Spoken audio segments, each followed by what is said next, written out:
दक्षिण भारत की धरती पर एक ऐसा मंदिर खड़ा है जो पिछले 1000 वर्षों से इंजीनियरों, इतिहासकारों और वैज्ञानिकों को हैरान कर रहा है। एक ऐसा मंदिर जिसे लगभग पूरी तरह ग्रेनाइट पत्थरों से बनाया गया, जबकि आसपास कई किलोमीटर तक ग्रेनाइट की कोई बड़ी खदान नहीं थी। एक ऐसा मंदिर जिसे चोल सम्राट राजा राजा चोल प्रथम ने बनवाया और जिसने पूरे चोल साम्राज्य की ताकत दुनिया के सामने दिखाई। आज हम बेंगलुरु से पहुंच चुके हैं तमिलनाडु के ऐतिहासिक शहर तंजावुर, जहां मौजूद है विश्व प्रसिद्ध बृहदेश्वर मंदिर। तो आइए शुरू करते हैं भारत की सबसे महान ऐतिहासिक यात्राओं में से एक। तंजावुर, जिसे पहले तंजोर भी कहा जाता था, तमिलनाडु के सबसे पुराने शहरों में से एक है। यह शहर कावेरी नदी के उपजाऊ मैदानों में बसा हुआ है और हजारों वर्षों से दक्षिण भारत का सांस्कृतिक केंद्र रहा है। 9वीं से 13वीं शताब्दी तक यहाँ चोल वंश का शासन था। चोल केवल राजा नहीं थे, वे महान योद्धा, शानदार प्रशासक और समुद्री व्यापार के बादशाह थे।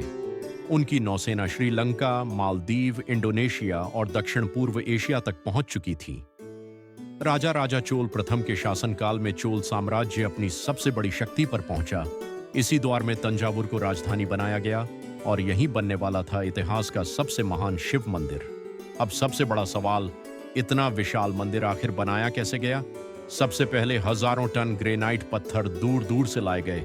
उस समय न क्रेन थी, न ट्रक, न आधुनिक मशीनें। इतिहासकारों का मानना है कि हाथियों, बैलगाड़ियों, लकड़ी के रोलर और मिट्टी के लंबे ढलानदार रास्तों की मदद से इन विशाल पत्थरों को ऊपर तक पहुंचाया गया होगा।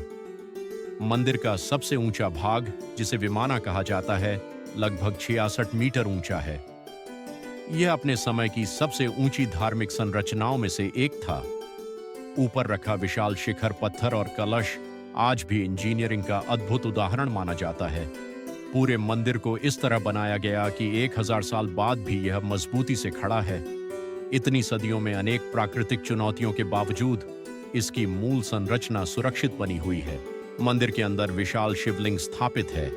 प्रवेश करते ही आपको विशाल नंदी की प्रतिमा दिखाई देती है। दीवारों पर बनी मूर्तियां केवल धार्मिक नहीं, बल्कि उस समय के समाज, नृत्य, संगीत और युद्ध कला की कहानी भी सुनाती हैं। इसी वजह से यूनेस्को ने इस मंदिर को ग्रेट लिविंग चोला टेम्पल्स विश्व धरोहर का हिस्सा घोषित किया है। आज भी यहाँ नियमित पूजा होती है, यानी यह केवल एक ऐतिहासिक स्मारक नहीं बल्कि एक जीवित मंदिर है। बृहदेश्वर मंदिर की भव्यता देखने के बाद हम पहुंचे तंजावुर के संग्रहालय में। यह संग्रहालय चोल साम्राज्य की कला और संस्कृति को बेहद करीब से दिखाता है। यहाँ सबसे ज्यादा ध्यान आकर्षित करती हैं भगवान नटराज की कांस्य मूर्तियां। चोल काल की ये मूर्तियां पूरी दुनिया में अपनी अद्भुत कलाकारी और बारीक नक्काशी के लिए प्रसिद्ध हैं। इन मूर्तियों में भगवान शिव के तांडव स्वरूप को इतनी खूबसूरती से उकेरा गया है कि आज भी इन्हें भारतीय धातु कला का सर्वोच्च उदाहरण माना जाता है। संग्रहालय में आपको प्राचीन पत्थर की मूर्तियां, पुराने हथियार, सिक्के, शिलालेख और कई ऐतिहासिक अवशेष भी देखने को मिलते हैं।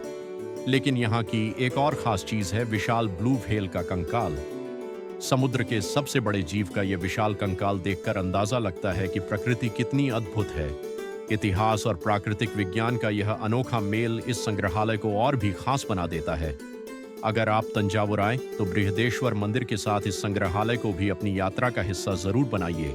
तंजावुर केवल एक ऐतिहासिक शहर नहीं, बल्कि भारत की महान कला, संस्कृति, वास्तुकला और इतिहास का जीवंत प्रमाण है। एक ओर 1000 साल पुराना बृहदेश्वर मंदिर है, तो दूसरी ओर चोल काल की अद्भुत मूर्तियां और अनमोल ऐतिहासिक धरोहरों से भरा संग्रहालय। अगर आप दक्षिण भारत के इतिहास को करीब से समझना चाहते हैं तो तंजावुर आपकी यात्रा सूची में जरूर होना चाहिए। अगर आपको ये यात्रा पसंद आई हो तो वीडियो को लाइक करें, चैनल को सब्सक्राइब करें और कमेंट करके बताइए कि अगली ऐतिहासिक यात्रा हमें कहाँ करनी चाहिए। मिलते हैं अगले वीडियो में। धन्यवाद।